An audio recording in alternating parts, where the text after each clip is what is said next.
Bonjour à toutes et à tous. Je suis absolument ravie d'être parmi vous aujourd'hui, notamment dans ce climat de campagne électorale assez nauséabond. Ça fait plaisir de se retrouver ensemble avec des professionnels motivés et engagés, et particulièrement. Je viens vous parler aujourd'hui en tant que représentante de la Maison des Femmes de Saint-Denis. Donc moi, je suis Noémie Roland, je suis médecin généraliste et ça fait 10 ans que je travaille auprès des femmes et des enfants victimes de violences. Donc moi, je suis médecin généraliste au sein de l'unité violence de la Maison des Femmes.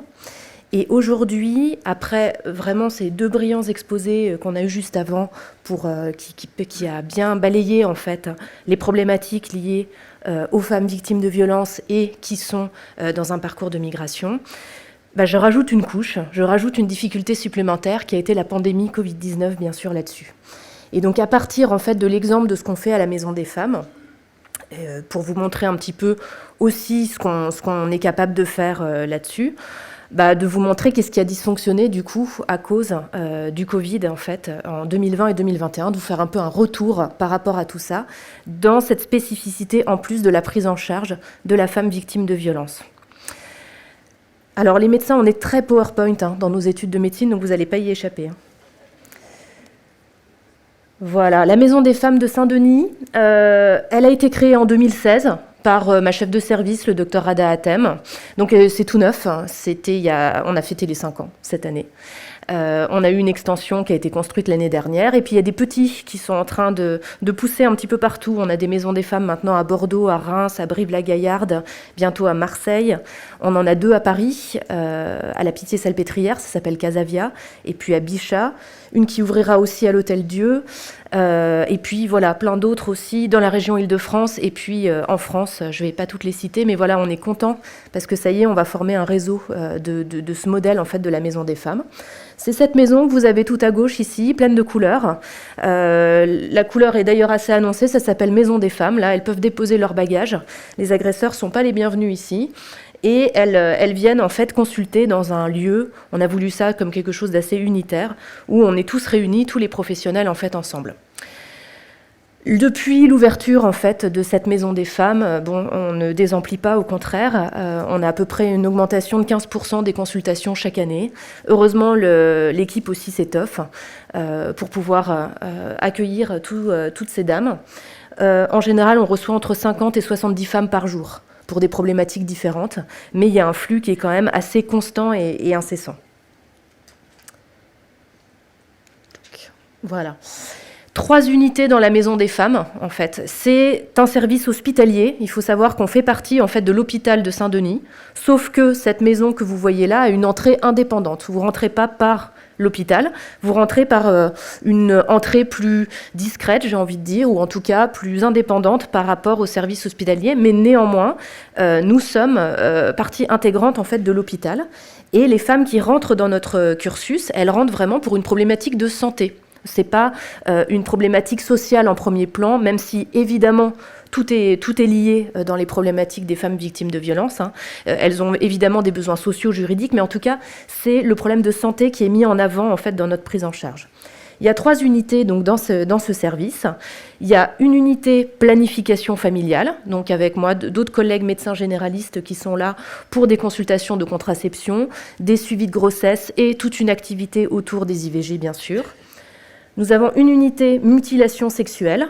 Donc là, c'est ma chef de service et puis une assistante aussi gynécologue qui s'occupe d'opérer les femmes pour faire de la réparation clitoridienne et périnéale. Et avec également un sexologue et des psychologues en fait dans cette unité. Et moi, je fais partie de l'unité violence, c'est-à-dire qu'on accueille les femmes victimes de violences, quelles que soient ces violences-là. Violences conjugales, bien sûr, mais aussi des violences sexuelles, des violences au pays, des violences sur le parcours de migration, des violences en France, bien sûr. Et en général, tout cela est assez lié dans un certain continuum de violence dans les parcours de vie, malheureusement. On a des acteurs transversaux, donc on a nos psychologues, 7 psychologues en tout qui sont avec nous. On a 2 pédiatres, on a 2 psychiatres. Ça, c'est pour le volet vraiment santé. On a des ostéopathes, des kinés. On a une permanence juridique, des juristes bénévoles qui viennent nous aider.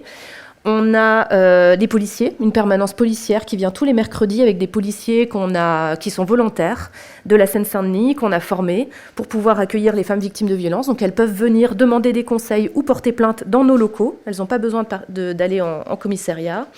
On a des avocats avec lesquels on a des partenariats. Et puis des ateliers de groupes de parole et des ateliers pour retrouver l'estime de soi qui est complètement cassée en fait par les violences et par les agresseurs dans leur parcours de vie.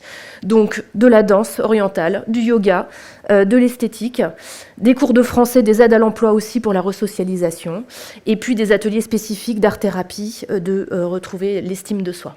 Donc dans tout cela, on reçoit une femme, on a ce menu, si vous voulez, de prise en charge et individuelle et collective, mais on s'adapte à chaque situation. Donc les principes, c'est d'avoir la prise en charge la plus coordonnée possible, c'est-à-dire qu'on a tous des professions différentes, on a tous du coup des parcours professionnels et culturels un peu différents, mais il faut qu'on se coordonne parce que les femmes, elles ont des problématiques très particulières autour des violences, elles ont des besoins de santé, des besoins sociaux, des besoins juridiques, des besoins de réparation, et elles n'ont pas l'énergie de nous coordonner les uns avec les autres. C'est beaucoup trop compliqué pour elles. Donc il faut qu'on arrive à se décentrer chacun pour pouvoir avoir une action coordonnée. Et donc d'avoir une action pluridisciplinaire dans une unité de temps, de lieu et d'action tout autour en fait de cette femme-là. Donc moi en tant que médecin généraliste par exemple, ça fait partie de mon job de coordonner autour d'une femme, autour de chacune de mes patientes, son parcours au sein de la maison des femmes, au-delà des problématiques médicales que je vais prendre en charge, l'état de stress post-traumatique en premier lieu, mais également les violences gynécologiques, etc.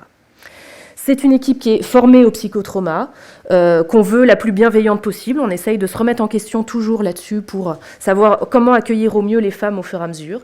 Une prise en charge individuelle et collective, des approches médicales, mais aussi psychocorporelles, c'est-à-dire qu'on passe aussi par le corps pour pouvoir discuter en fait avec tout ce qui se trame au niveau trauma et au niveau psychique. Le soutien, bien sûr, juridique, policier et social, et puis une aide à la resocialisation. Ça fait partie complètement du traitement, c'est-à-dire que moi, je mets ça au même point que les médicaments que je peux prescrire éventuellement pour une dépression. J'ai besoin aussi de personnes pour m'aider, pour pouvoir resocialiser et aider, en fait, à la reprise de la vie en société. Aider à vivre, tout simplement. Voilà pour vous expliquer un petit peu, bon ça ce serait un peu notre fonctionnement normal, ou en tout cas le fonctionnement espéré qu'on aimerait avoir. Sauf qu'évidemment, la pandémie est arrivée en 2020, comme cela ne vous a pas échappé. Et donc, quelles sont les conséquences de cette pandémie, en fait, sur les violences faites aux femmes de façon générale ? Alors, les violences, c'est la pandémie dans la pandémie. C'est un journaliste qui dit ça, Lojoy Mutongvisa. C'est aussi ce qu'on appelle la shadow pandémique. Ça, c'est l'ONU Women des Nations Unies qui appelle ça comme ça, donc la pandémie de l'ombre, si vous voulez, derrière. Les Nations Unies, elles estiment que chaque 6 mois de confinement, ça entraîne 31 millions de cas de violences liées au genre en plus dans le monde. C'est-à-dire que non seulement vous avez le fait que des confinements, vous allez augmenter la précarité, vous allez augmenter en fait l'isolement des femmes avec leurs agresseurs, et puis vous allez arrêter les activités de tous les acteurs qui peuvent aider non seulement à l'action, pour prendre en charge les femmes, mais aussi à la prévention derrière, pour prévenir en fait les mariages arrangés, les mariages forcés, la prostitution, etc., etc. Donc on va avoir nécessairement, on peut chiffrer une augmentation de ces violences en fait en 2020-2021. Et même, on peut chiffrer pour les 10 prochaines années, en fait, en faisant des projections, si vous voulez, par rapport aux actions de prévention qui ont été stoppées net. Donc 2 millions de cas de mutilation génitale féminine en plus dans les 10 prochaines années dans le monde, et 13 millions de mariages de mineurs en plus dans les 10 prochaines années dans le monde. C'est ça la pandémie dans la pandémie et qui nous attend pour les prochaines années. Et à chaque 3 mois de confinement, on se dit qu'il y a 13 millions de femmes dans le monde qui n'auront pas accès à une contraception moderne. Et bien sûr, avoir le droit à une contraception, avoir le droit de choisir à quel moment on a une maternité ou pas, ça fait partie des droits fondamentaux pour une femme, pour pouvoir s'émanciper, pour pouvoir continuer sa vie et avoir une vie sociale la plus adaptée pour elle ou pour sortir d'une situation de violence. On pense donc, on chiffre à peu près que 3 mois de confinement, c'est 325 000 grossesses non désirées dans le monde. Alors Alors, quels sont les types de violences en fait qui sont en jeu suite à la pandémie Covid-19 en fait? À quoi ça correspond en fait ce genre de choses? On a eu en France, par exemple, des confinements et des couvre-feux. Et ces confinements et ces couvre-feux, ils ont entraîné la fermeture de structures, soit pendant le confinement, soit de fermer un petit peu plus tôt pendant les couvre-feux le soir. Avec des structures de santé qui étaient consacrées à un moment, qui étaient débordées en fait par la gestion de la pandémie, et donc qui étaient consacrées aux urgences là-dessus. Et puis, une fois que cette pandémie s'est calmée, en tout cas que la charge dans les services de patients Covid a diminué, eh bien, il a fallu reprendre le retard aussi sur les soins courants qu'on n'avait pas fait pendant les confinements. Donc, il y a eu un débord, en fait, si vous voulez, au fur et à mesure. On a eu des consignes, nous, en tant que médecins, de privilégier les consultations, mais les téléconsultations, c'était pas hyper, utilisé avant la pandémie Covid-19. En France, on n'avait pas cette culture-là par rapport à ça, donc tout le monde n'était pas forcément équipé là-dessus. Et non seulement les médecins n'étaient pas très équipés, mais encore moins les patients et les patientes là-dessus, qui n'ont pas forcément accès à la technologie et la possibilité, du coup, d'assister à ce genre de consultation. On avait des partenaires, bien sûr, qui étaient fermés, qui étaient absents, qui n'étaient pas joignables. Et puis nous, à la Maison des Femmes, ce qui a été assez le coup près, c'est que, du coup, les prises en charge collectives ont dû s'arrêter. On n'a pas eu le droit, du coup, d'ouvrir à cause de jauges. Et au premier confinement, en tout cas, pas le droit du tout à des thérapies de groupe. Et ensuite, pendant le reste des mois, avec des jauges, en fait, qui étaient limitées là-dessus. Or, nous, ça fait partie intégrante, en fait, de notre traitement et d'accompagnement des femmes. Dans les violences qui sont générées par la pandémie, il y en a deux types. Il y a l'augmentation des violences en fait domestiques, les violences intrafamiliales. Oui, parce que la femme, en fait, elle se retrouve piégée avec son agresseur H24, si vous voulez, pendant les confinements. Et avec les couvre-feux, ça permet en fait une surveillance encore plus accrue de l'agresseur en fait sur sa femme qui ne pouvait pas sortir comme elle le voulait avec le Covid. En France, on pense qu'il y a eu une augmentation, en tout cas, il y a eu une augmentation des déclarations de violences de 30% pendant le premier confinement, de violences physiques et ou sexuelles. On ne parle même pas là de violences psychologiques là-dessus.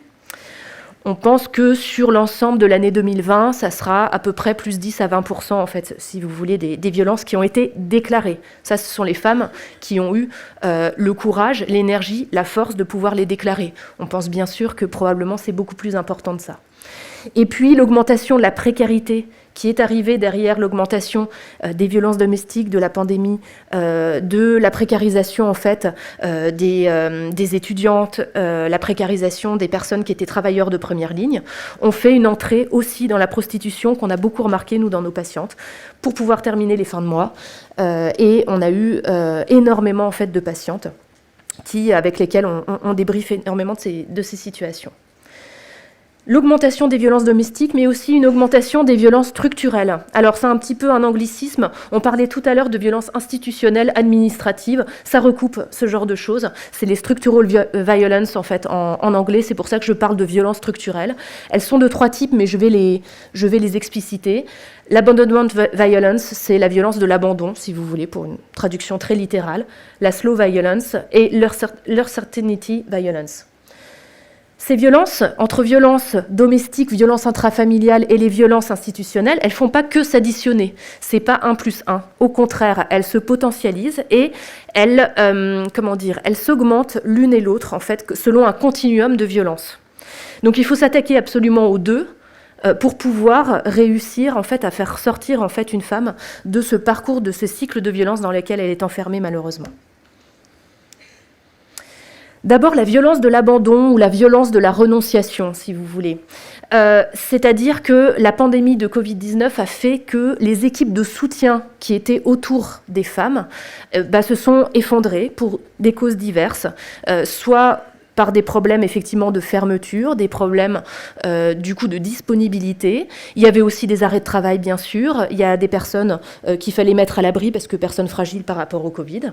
Et donc il y a eu des fermetures de lieux de support pour ces femmes-là, y compris nous par exemple avec nos thérapies de groupe pour pouvoir les aider. Et puis il y a eu la fermeture des lieux de culte, chacun sa culture, chacun sa religion par rapport à ça, mais ça a été parfois un soutien très important pour les femmes qu'on accompagne, et là qui était fermé fermé en fait à ce moment-là, donc avec une perte, si vous voulez, d'identité communautaire, une perte de soutien aussi philosophique, moral, qui pouvait les accompagner. Ça a augmenté évidemment l'isolement. Et l'isolement, quand on est en état stress post-traumatique, du coup, ça ne fait qu'augmenter le repli sur soi, les reviviscences, les cauchemars qu'on peut avoir, les troubles de sommeil qu'on peut avoir. Donc ça fait augmenter, si vous voulez, tous les troubles autour de la santé mentale, et en particulier l'état stress post-traumatique qu'on retrouve chez les femmes violentées. Elles se sont auto-confinées, elles ont eu peur aussi de sortir pour se contaminer. Au début, on ne savait vraiment pas ce que c'était que ce virus, comment ça se passait, ça a pu être extrêmement brutal là-dessus. Peur de contaminer les autres aussi, il y avait une honte de ce côté-là, d'être sale, de donner un virus comme ça, qu'on peut imaginer par rapport à d'autres épidémies qu'on a connues. Et puis la peur de la discrimination, par rapport au fait d'avoir le Covid ou pas, peur de perdre son travail par rapport à ça, quand on avait la chance d'avoir un emploi. Mais du coup, ça c'est venu s'additionner au fait qu'il fallait s'isoler absolument. Il y a eu une perte d'informations, bien sûr, sur la santé. Alors, il y a eu un décret, en fait, qui est sorti en France sur le fait que les pharmaciens avaient le droit de délivrer les médicaments, même avec une ordonnance périmée. Donc, ça permettait de ne pas aller chez le médecin pour pouvoir l'avoir, mais autant, il fallait quand même le savoir là-dessus. Donc, des personnes qui avaient accès à l'information le savaient. Chez nous, nos patientes, elles n'ont pas osé aller à la pharmacie, en fait, aller chercher leur traitement antidépresseurs, anxiolytiques, psychotropes dont elles avaient besoin. Donc il y a eu des ruptures de soins en fait, qui se sont faites à ce moment-là. Et puis, elles ne savaient pas, parfois, que les consultations, elles étaient encore ouvertes. Impossible de savoir si ces consultations, nous, par exemple, à la Maison des Femmes, c'était prioritaire ou pas. On était dans un flou artistique assez fort. Donc nous, on était ouverts, mais elles n'ont pas forcément eu l'information, elles n'ont pas osé sortir. Et puis, elles se sont dit, si je vais consulter à la Maison des Femmes, mon agresseur, mon mari, mon conjoint, mon ex, etc., il va dire que, de toute façon, soit il va donner une mauvaise information en disant tout est fermé, c'est pas la peine d'aller ailleurs, soit elle a peur de tomber sur la police et de ne pas avoir de justificatif par rapport à tout ça. Nous, évidemment, on fournissait des certificats par rapport à ça, mais elles n'étaient pas forcément au courant. Et puis, elles ne savaient pas si elles avaient le droit de sortir vraiment, en fait. Alors, il y avait évidemment un droit de fuir un foyer violent. Il y a eu des campagnes pour pouvoir le dire.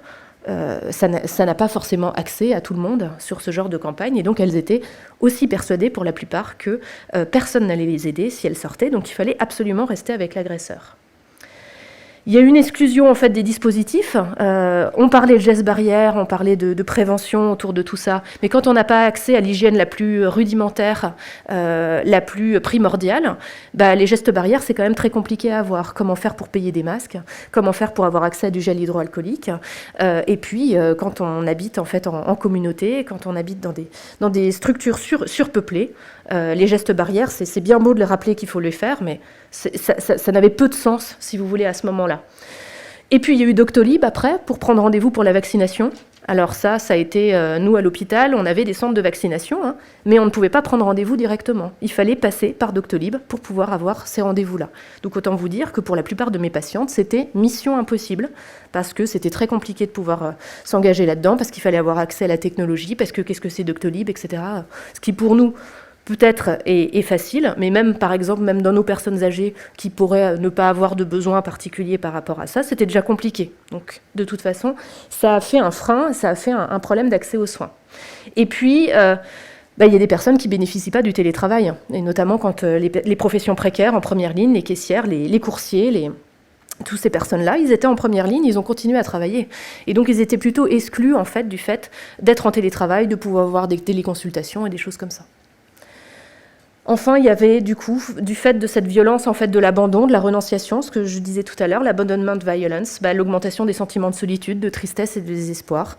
La santé mentale des Français a été particulièrement éprouvée, en fait, pendant cette année 2020. Ça a eu des conséquences encore plus terribles chez les personnes précaires, chez les personnes migrantes, dans les études. Deuxième violence, c'est la slow violence of the everyday, c'est-à-dire, si vous voulez, cette violence insidieuse du quotidien. Ce petit caillou dans la chaussure qui fait qu'on n'avance plus de la même façon, si vous voulez, mais qu'on nomme quand même comme une violence à part entière. Parce que du coup, le confinement et les couvre-feux, et le fait que les choses étaient fermées, et le fait qu'on n'avait plus accès à certaines professions, à certaines activités, ça augmente le travail domestique pour les femmes qui restent en majorité pris en charge en fait par les femmes. Donc les soins en fait de la maison, les soins aux enfants, le soin des repas, il a fallu encore plus en fait trouver des solutions pour nourrir tout le monde, et puis du coup de trouver un budget par rapport à tout ça. Il y a eu la fermeture des écoles, et là aussi, bien sûr, ça augmente en fait des discriminations par rapport aux enfants des familles les plus précaires, avec un travail scolaire à assurer à la maison, mais seul, et puis l'exclusion de certaines technologies, en fait, comment faire pour pouvoir faire ses devoirs quand on n'a pas accès à l'ordinateur, à Internet, etc. Les téléconsultations, j'en ai un petit peu parlé tout à l'heure. Comment faire une téléconsultation quand vous êtes avec votre agresseur H24 pour pouvoir discuter avec un médecin en particulier. Comment faire quand vous êtes une jeune fille, que vous avez besoin d'aller consulter pour une contraception alors que vous habitez avec vos parents à ce moment-là et que vous êtes coincé avec eux, mais que vous auriez bien envie de parler sexualité avec quelqu'un. Comment faire pour parler aussi avortement dans ces cas-là et savoir qu'est-ce qui était ouvert par rapport à tout ça. Et puis la prise de rendez-vous, on en a parlé un petit peu avec Doctolib, du coup, de cette exclusion en fait numérique qu'ils ont pu ressentir. Et puis la perte des distractions, nous, ça fait partie complètement du traitement aussi, d'aider à élaborer par rapport aux violences, mais aussi à ne pas élaborer autour des violences, c'est-à-dire de pouvoir un petit peu penser à autre chose, augmenter les hormones du plaisir par rapport aux hormones du stress qu'elles fournissent en permanence par rapport au trauma qu'elles ont subi, et donc de pouvoir faire aussi des choses corporelles ou des activités plaisir qui leur permettent en fait de diminuer le niveau de pression, si vous voulez. Et tout ça, c'était fermé. Tout ça, c'était fermé par rapport à ça. Et donc, elles étaient en boucle autour des problématiques du Covid, mais pas seulement, autour aussi de leur psychotrauma, autour des violences subies, autour de l'inquiétude par rapport à l'avenir pour elles et pour leurs enfants. Donc ça, c'était quelque chose aussi de très important et qui est une violence, en fait, du quotidien qui est arrivée là-dessus. Et puis, j'avais des patientes, du coup, qui n'ont pas eu accès au vaccin. Et puis, le pass sanitaire obligatoire est arrivé pour avoir certaines distractions. Et là, on s'est retrouvés bêtes, parce que du coup, il a été compliqué de pouvoir leur faire accéder. On les a aidés au maximum pour accéder à la vaccination. Mais j'ai une patiente en particulier, son seul plaisir dans la vie était d'aller au cinéma, et tout s'est arrêté d'un seul coup cet été. Donc ça fait partie des choses qui, évidemment, passent inaperçues dans un climat de santé, de prise en charge, parfois de handicap lourd par rapport au psychotrauma, mais qui en fait sont des petites choses, ce petit caillou dans la chaussure, qui fait que les femmes ne pouvaient plus avancer. Dernière violence, et pas des moindres, c'est la violence de l'incertitude.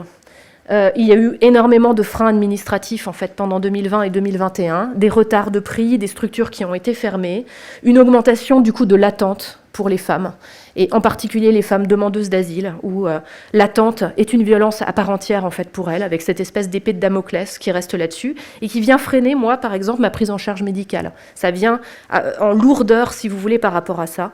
Difficile de parler avec une femme de ses problèmes gynécologiques de santé, quand elle est aux prises avec tous les soucis qu'elle peut avoir autour de manger, avoir un logement, comment faire pour que ses enfants puissent aller à l'école sereinement, etc., etc.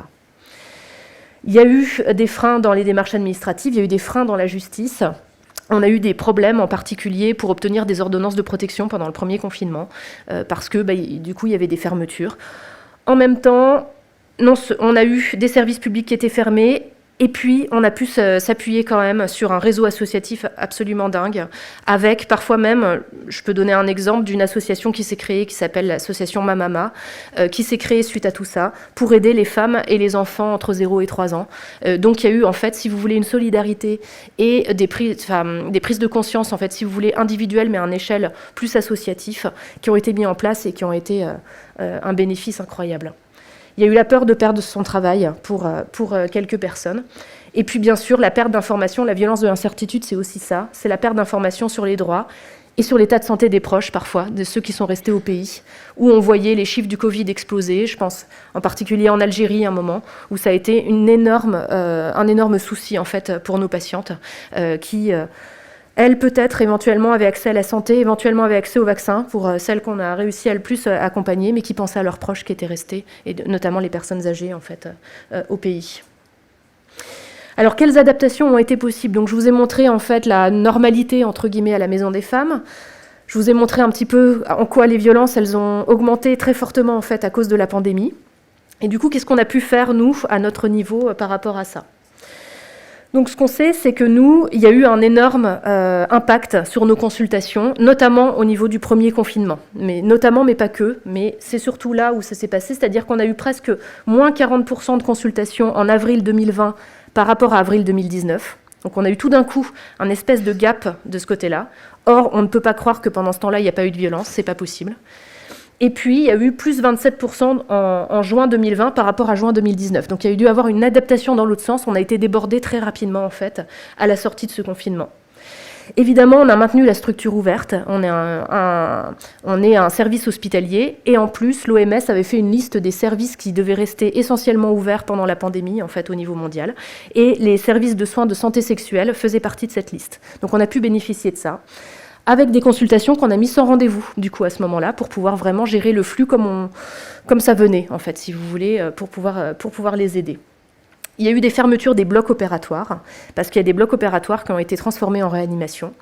Donc, on a eu, par exemple, les réparations clitoridiennes, tout ce qui était prise en charge de l'excision, en fait, qui a dû s'arrêter pendant les confinements. Mais on a maintenu, en tout cas, notre activité en fait, au niveau des avortements, au niveau des IVG, d'autant plus que nous, on a créé un bloc dans notre maison des femmes, c'est pas dans le bloc opératoire de l'hôpital, mais dans notre maison des femmes, qu'on fait en anesthésie locale, c'est ça, c'est un terme un peu médical, qu'on peut recevoir la femme, si vous voulez, elle n'a pas besoin de voir un anesthésiste, elle peut repartir dans la journée. Donc ça, on a continué à assurer cette idée-là. Et puis, il y a eu un décret qui a été fait, en fait, par le gouvernement aussi, pour augmenter le délai d'IVG médicamenteuse à domicile. Donc ça, on a assuré aussi là-dessus. On est passé de 7 semaines, la limite de temps légal d'IVG, à 9 semaines sans règle pour les avortements à domicile. Donc on a pu assurer ça en faisant des consultations de contrôle par téléphone. On a aussi faxé, on a envoyé des mails aux pharmacies, etc., les différentes ordonnances. La reprise des activités opératoires, de la réparation, de l'excision, etc., elles se sont reprises tout de suite. On a repris en fait, le flux en fait, de demandes entre les confinements. On a demandé à ce qu'il n'y ait pas de passe sanitaire obligatoire pour venir en consultation chez nous. Ça n'a pas été que nous, ça a été vraiment une levée de tous les professionnels de santé, en particulier à l'hôpital de Saint-Denis. Et il faut vraiment saluer leur engagement là-dessus, parce que c'était un moment dans les tiroirs que pour venir en consultation de soins non urgents, il fallait montrer son passe sanitaire. Or nous, on a une population extrêmement précaire qui n'avait pas forcément accès aux soins de passe sanitaire. Donc il y a eu une levée de bouclier là-dessus. Et puis en plus, on n'a pas le temps de regarder les passes sanitaires. On n'a déjà pas toujours le temps de faire notre travail correctement, donc c'était compliqué. Et ça, on a obtenu ça. On les a aidés, bien sûr, à la vaccination là-dessus. Et nos infirmières se sont formées à faire les tests PCR. Donc en plus, on pouvait faire des tests PCR si elles avaient besoin, avant une intervention chirurgicale, par exemple, ou si elles avaient besoin dans leur passe sanitaire. On assurait aussi cette activité-là. Toujours pareil, coordonner les soins pour qu'elles aient le moins d'énergie à fournir et pour qu'on puisse s'occuper, les décharger au maximum de ces démarches-là. On a essayé d'ouvrir les groupes de parole et puis des ateliers dès que possible, avec un maintien du lien. Et ça, nos bénévoles des différents groupes ont été extraordinaires là-dessus. Elles ont gardé le lien par téléphone, par des groupes WhatsApp, pour continuer à avoir cette espèce d'effervescence et de sororité qui s'est passée, parce que les femmes, au bout d'un moment, elles se connaissent, elles reviennent, elles s'échangent leurs numéros, elles sont très bienveillantes entre elles. On a fait des protocoles de premier contact, c'est-à-dire qu'on essayait maintenant de répondre à toutes les urgences dans les 24-48 heures. En fait, dès qu'une femme nous appelle pour une problématique de violence, on essaye de leur donner une réponse la plus efficace possible en fait, là-dessus. Donc on s'est un petit peu redispatché par rapport à ça et pour pouvoir répondre à leurs problématiques. Et toujours, j'insiste encore sur la coordination. C'est-à-dire qu'on a continué à se remettre en question, à se réévaluer les unes les autres, à se coordonner, à redistribuer les rôles si besoin. Tout ça pour améliorer vraiment le parcours de la prise en charge autour des femmes et le faire le plus personnalisé possible. Donc en conclusion, et je reviens vraiment sur la conclusion des deux oratrices juste avant moi, les femmes précaires, migrantes, victimes de violences, elles sont à l'intersection de multiples violences.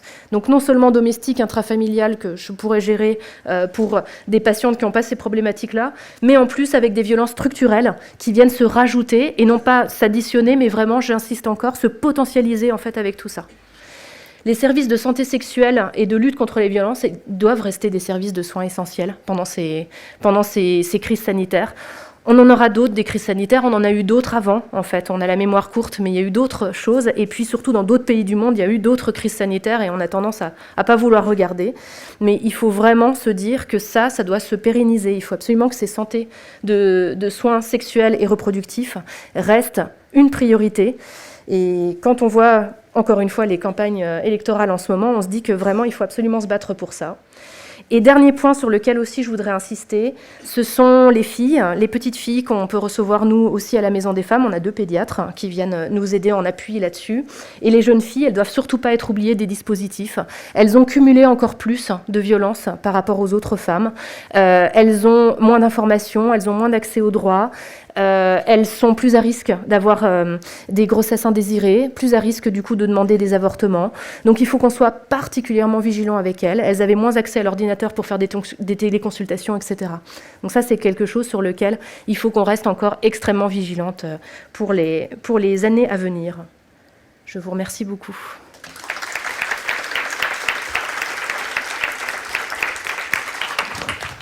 Eh ben, merci, Dr Naomi Roland, de cet exposé qui va dans la lignée. Eh ben, si on continue, on va voler dans le savoir, et un savoir partagé avec vous.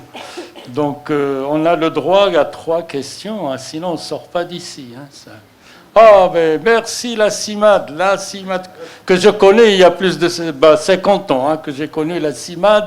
C'est une des associations qui a travaillé sur l'immigration depuis bien longtemps. Et j'avais des amis mais maintenant ils sont à la retraite. La CIMAD existe depuis aujourd'hui 82 ans avec 2000 bénévoles aujourd'hui à la CIMAD. J'en ai vu plein. Il y en a même qui sont décédés, les pauvres. Voilà. Tellement. Présentez-vous encore une fois parce qu'il a un nom qui est celui de Sayed, Abdelmalek Sayed. Sayed, oui. Ouais, Sayed, c'était le père des études sur l'immigration pour ceux avec Bourdieu. Bourdieu, il est connu, mais à côté de lui, il y a un monument qui s'appelle Abdelmalek Sayed. Et cet après-midi, on aura la chance de quelqu'un qui a préparé sa thèse avec lui. Ok, merci beaucoup. Je vous le présenterai. Voilà. Ma question, c'est 2 questions. Est-ce que la maison des femmes, est-ce qu'elle est agréée par l'OFPRA, l'Office de protection? Parce que pourquoi je vous dis ça? Parce qu'on a beaucoup de femmes avec problème d'excision et elles demandent de l'OFPRA un certificat d'excision. Et qu'elle te fait? Et on en va à l'hôtel Dieu. Parce que c'est l'hôtel Dieu ou d'autres hôtels à Bondy. Et Bondy, aujourd'hui, c'est une catastrophe et on n'arrive pas à prendre rendez-vous. Est-ce que la maison des femmes, est-ce qu'ils sont agréés pour qu'ils permettent avoir les certificats médicaux pour donner à l'officier de protection de l'OFPRA pour certificat d'excision pour permettre d'avoir la demande d'asile? Ça, c'est ma première question. Deuxième question, est-ce que vous faisiez comment on appelle ça, de réparation des femmes victimes d'excision, de réparation pour trouver sa dignité? Parce qu'aujourd'hui, moi je le vois dans mes permanences à la CIMAD, beaucoup de jeunes filles ou de femmes qui ont du mal à avoir leur vie normale telle qu'elle est, parce qu'ils ont suivi des violences horribles. Et donc on a besoin de cette réparation qu'elle existe pour trouver sa dignité en tant que femme. Voilà mes 2 questions qui me semblent. Et 2 questions absolument essentielles. Certificat, excision ou non-excision, on fait pour les personnes adultes sans aucun souci. Donc les consultations sont assurées aussi pour ça. Sauf que pour les mineurs, on ne peut pas. Ça, il faut que ça soit médecin légiste. Oui. Mais les mineurs, du coup, non, c'est encore pour l'Hôtel Dieu là-dessus. On avait aussi une médecin légiste, nous, mais pour la petite histoire, qui arrête ces activités-là, qui était aussi à la Maison des Femmes pour faire des certificats sans réquisition. Donc c'était aussi assez utile pour nous. Elle continue, cette activité-là reste quand même à Jean Verdier pour faire là-dessus. Mais c'est vrai qu'avant, en plus, on avait cet appui-là dans notre consultation. Mais pour le moment, on n'a pas d'autre médecin légiste qui est revenu là-dessus. Donc pour les certificats, oui, sauf mineurs.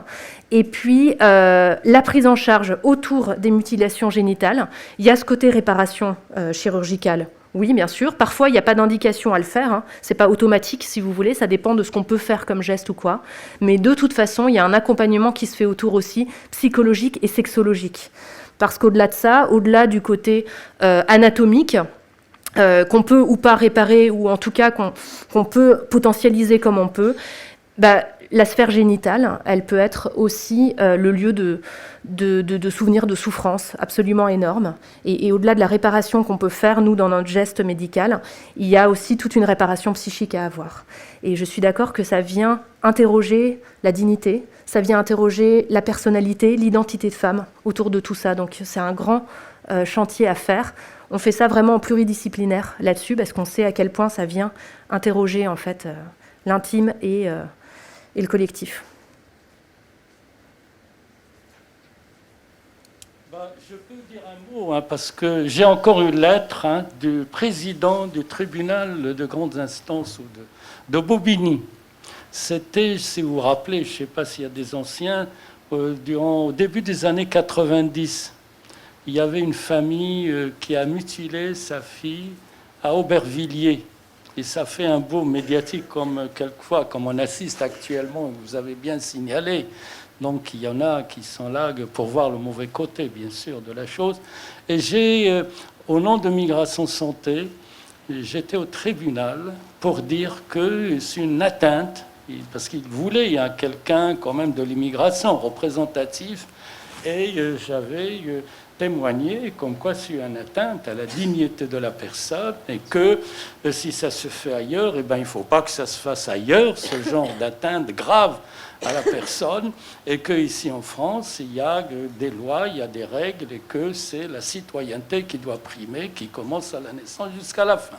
Donc j'avais cette attestation que je garde fièrement, qu'un jour, si j'écrirai mes mémoires, peut-être ça prendra une page. Donc ce que ça veut dire, quand vous voyez quelque chose qui ne va pas, il faut agir. Il ne faut pas agir d'une manière gauche, mais d'aller auprès des familles, de leur expliquer, parce que ça n'était pas uniquement une dénonciation, mais c'était un processus d'accompagnement, de prévention et d'essayer que les familles prennent conscience de ce qu'ils sont en train de faire, parce que quelquefois ils font parce qu'on a trouvé où ça se fait et que les gens sont inconscients du mal qu'ils peuvent faire. Donc l'éducation à la santé, c'est comme l'éducation tout court, et que ça peut durer toute la vie. Donc il ne faut pas hésiter à parler aux familles que ça se faisait, oui, dans le bon vieux temps. Et comme j'avais dit tout à l'heure, la Terre était pleine, mais on s'est rendu compte qu'elle est ronde et que le monde ne tourne pas autour d'eux, ce qu'on croit être juste, mais que nous, on tourne autour des lois et que c'est l'évolution. Donc c'est un petit témoignage, si on veut dire. C'est pas... Alors, on a le droit encore à 2 questions, sinon on va rester ici. Pas après un tel exposé. Si j'étais vous assis ici, j'aurais sauté pour poser 36 000 questions, je ne la laisserais pas passer comme ça. Voilà, je vois J'ai une remarque simplement sur l'interprétariat. Comme nous, on est un service hospitalier, on a un service d'interprétariat en fait, qui vient soit en présentiel, soit par téléphone. Donc on bénéficie de ça. Et franchement, oui, ça nous sort de pas mal de situations. Sinon, j'ai ma chef de service qui parle arabe et c'est elle qui fait les réparations clitoridiennes. Donc, qui a un vrai plus par rapport à ça aussi. Mais en même temps, je peux aussi avoir bénéficié d'interprètes et je mesure la chance que j'ai pour pouvoir faire mes consultations. Entre parenthèses, il faut lui passer le bonjour de notre part. Ce sera fait. Elle est déjà venue. Ah bah, ça ne m'étonne pas, oui. Oui. Voilà. Je voudrais juste poser la question. Vous avez à peu près... Oh, ça va, je crois que tu m'entends. Pardon ? Je dois le garder en main pour des raisons. D'accord, il n'y a pas de souci. Non, simplement, je me demandais à peu près combien de femmes vous voyez par jour, par an. Par an, à peu près. Alors... On a 15 000 consultations par an à peu près, mais ce n'est pas 15 000 femmes, c'est-à-dire que c'est des femmes qu'on peut faire en suivi aussi. Donc on est environ, je vais essayer de revenir, on a une file active d'à peu près 4 000, 4 500 femmes. Mais il y en a certaines qui viennent une fois, et puis certaines qui viennent 8, 10, 12 fois, pour pouvoir continuer le suivi par rapport à ça. Et puis bon, il y a des consultations très différentes. 4 500. Oui, on ne chôme pas. Mais, pardon, présentez-vous, si ça ne vous dérange pas. Oui. Je vous ai pris pour ma collègue Annette. Annette Claveau. C'est Annette, parce que je vois. Ben oui, c'est moi, Ah, bah voilà, Ah, bah mais voilà. présentez-vous. docteur Annette Claveau. Et donc, je suis Membre du conseil voilà, d'administration du de Conseil Migration de Santé. Migration Santé D'accord. et médecin, mais plus de l'industrie pharmaceutique. Mais bon, j'ai fait pas mal de choses. Ça marche. Voilà. J'essaye de me remettre. Merci, et il est dur celui-là. Bonjour, Osinila, membre de l'association Fleurs d'Aurore à Drancy. Déjà, merci et bravo pour toutes vos actions, pour cette maison des femmes aussi. Voilà. Et donc, j'avais 2 questions. Déjà, est-ce que la maison des femmes est ouverte qu'aux femmes donc, résidant sur Saint-Denis, ou c'était un peu plus élargi, par exemple, sur les communes d'Aubervilliers, bon, notamment Drancy, etc., et voir un peu plus loin. Et deuxième question, donc au fait, il y a l'accompagnement des femmes, voilà, mais est-ce qu'à côté de ça, dans l'équipe pluridisciplinaire, il y a aussi un accompagnement pour les enfants qui sont victimes des violences au sein du domicile, et comment dire, de l'équipe pluridisciplinaire dans tout ce qui est activité, donc danse, etc. Est-ce qu'ils ont accès aussi, les enfants, à ce type d'activité? Alors, sur la première question, sur la sectorisation, au début, on n'était pas sectorisé du tout, et puis ça a été un moment la folie autour de tout ça, et heureusement, on bénéficie maintenant d'ouverture d'autres maisons des femmes. Donc, on fait tout le 93, ça c'est sûr, et les communes limitrophes, en fait, si vous voulez, 78, 95, 92, bien sûr, qui pourraient, voilà. Alors, c'est aussi là où, quand on fait un premier contact avec la femme, on vérifie, en fait, si vous voulez, cette sectorisation, et on voit en équipe, éventuellement, si jamais ça pose problème, voilà, de voir si on peut accepter ou pas, en fonction de ça. Mais on a été obligé un petit peu de décider là-dessus. Pour tout ce qui est l'unité mutilation génitale et l'unité planning, il n'y a pas de sectorisation. Donc ça, une personne qui vient de Lyon, je dis n'importe quoi, on l'accepterait sans aucun souci, on opérerait sans aucun souci. C'est l'unité violence qui est sectorisée. Tout le 93, donc Aubervilliers, Drancy, aucun souci bien sûr, aucun problème. Et puis vraiment limitrophe pour les autres départements. Sachant que maintenant à Paris, donc il y a Casavia et puis il y a l'hôpital Bichat qui sont arrivés, donc ils vont vraiment faire 75, on prend plus 75. Et ils ne sont pas tout à fait encore bien sectorisés, donc ils acceptent du 77, ils acceptent du 94, etc. là-dessus. Donc ça c'est pas mal. La deuxième question, c'était sur les enfants, évidemment la problématique hyper importante par rapport à ça. Il y a toujours des soucis, moi je trouve, d'articulation entre les gens qui s'occupent spécifiquement de la violence faite aux femmes et puis ceux qui s'occupent spécifiquement de la protection de l'enfance. On a du mal à se parler ensemble, c'est compliqué. On essaye de trouver des solutions en ce moment là-dessus.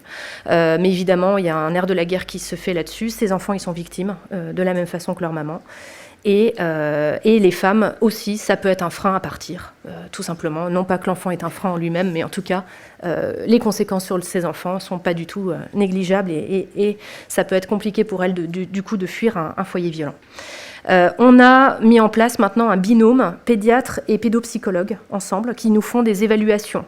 Donc, c'est-à-dire que ça ne va pas forcément être un suivi au long terme, mais ça va être 2 personnes qui vont pouvoir, moi, m'appuyer, par exemple, sur certaines situations pour rencontrer l'enfant, le faire jouer, voir quelles sont ses capacités autour de tout ça, et éventuellement faire le lien du coup avec d'autres services. Donc je pense aux services en fait de psychotrauma qui peuvent exister sur le territoire en fait si vous voulez là-dessus. Donc c'est elles qui vont m'aider en fait à orienter pour faire une vraie thérapie autour de ça et un vrai accompagnement, ou alors qui vont m'aider à faire une IP ou un signalement autour d'une situation, toujours dans la communication avec madame, pour lui expliquer pourquoi on fait ça, etc., bien sûr. Hein. Mais moi, ça a été un vrai plus là-dessus. Moi, en tant que médecin généraliste, je reçois tout le monde. Je ne suis pas gynécologue, donc pour moi, voir les enfants, ça fait partie de mon job, il n'y a pas de souci. Néanmoins, j'étais assez débordée par la santé des femmes, donc c'était génial d'avoir une pédiatre qui se rajoute là-dessus. On ne sera pas dans un accompagnement probablement optimal, mais un jour, pourquoi pas. Moi, j'aimerais bien qu'il y ait ce genre de choses qui se mettent en place et qu'on se parle vraiment entre santé des femmes, santé des enfants. Pour moi, en tant que médecin généraliste, ça n'a aucun sens de sectoriser ces 2 choses-là. La dernière, voilà.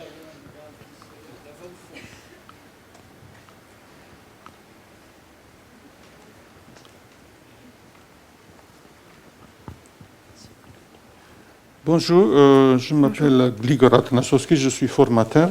Je travaille dans le milieu social et j'ai écouté attentivement votre exposé, madame. Disons qui est quand même assez sombre, hein, avec beaucoup de violence. De toute manière, nous vivons dans un monde qui est plein de violence, avec des guerres et la violence est partout. Effectivement, c'est un monde un peu triste. Mais je voudrais vous poser une question là. Disons, quel modèle familial vous préconisez en fait, en tant qu'un modèle sain qui va, d'une certaine manière préventive, empêcher en fait toute cette forme de violence qui se déroule au sein de la famille ou au sein du couple? Parce que, bon, vous avez parlé des agresseurs et des agressés. Est-ce que ça, c'est une fatalité? Ou est-ce que c'est quelque chose que nous pouvons, en tant que société, empêcher d'une manière préventive par l'éducation? Même on voit maintenant aussi dans les écoles, il y a beaucoup de violence. Qu'est-ce qu'il faut faire en fait? Quels sont vos conseils, on va dire? Quel est le modèle familial que vous, éventuellement, préconisez, disons, pour surmonter une telle situation et de ne pas parler de la violence au sein de la famille, mais de parler de l'amour, de l'éducation des enfants. Voilà. Quel type de... Parce que aussi, actuellement, le modèle familial qui existe, il est, disons, assez fragilisé par... il y a d'autres modèles familiaux qui apparaissent. Qu'est-ce qu'il faut faire? Quels sont vos conseils? Alors, Merci. Bien sûr. Le premier point, c'est il n'y a pas de fatalité. Et si on est là réunis tous ensemble, je pense que pour le coup, j'y crois là-dessus, parce que ça veut dire qu'on pense tous qu'on a une action à mener. Et donc vraiment, là, je ne baisserai jamais les bras de ce côté-là. On a un poids sociétal qui est très fort, un poids historique très fort par rapport aux violences, qui sont vraiment reconnues en fait comme étant ancrées dans les inégalités en fait entre hommes et femmes. Donc le levier qu'on a pour pouvoir avoir une structure familiale équilibrée et pour prévenir la violence en particulier, c'est l'égalité.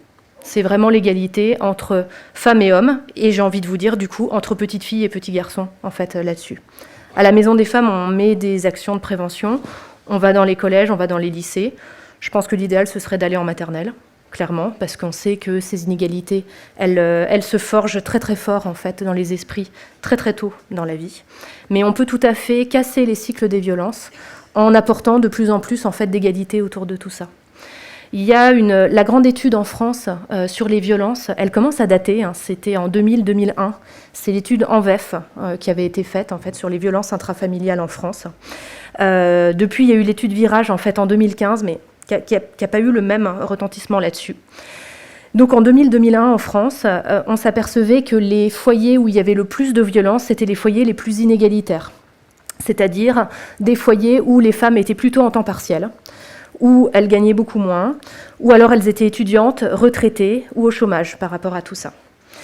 Et les foyers où il y avait le moins de violence, c'était 2 personnes en fait salariées avec à peu près les mêmes salaires en fait là-dessus, et avec un partage du travail domestique. C'est pas une lubie de ma part, c'était vraiment dans les conclusions que clairement, plus le travail domestique était mis au même point entre les deux, plus il y avait de la cohérence dans ce couple et moins il y avait de violence qui pouvait sortir de tout ça. C'est pas, en tout cas, une question de religion, ça existe partout. C'est pas une question de classe sociale, ça existe partout. Évidemment, avec des leviers plus forts en termes de précarité, etc. Parce que je parlais de potentialisation des violences tout à l'heure. C'est-à-dire qu'il y a des choses, du coup, spécifiques qui peuvent se rajouter. Mais en tout cas, plus on ira vers un sentiment d'égalité, plus on considérera l'autre comme « tu es un autre, je suis moi, j'ai un consentement, tu as un consentement » et on a chacun des droits qui sont équivalents. Plus on arrivera dans quelque chose d'harmonieux par rapport à tout ça, plus l'enfant regardera ses parents aussi donner ce modèle-là, et plus on arrivera comme ça à y arriver. Vous allez me traiter d'utopiste, hein, mais clairement, je pense qu'il y a rien de mieux de ce côté-là.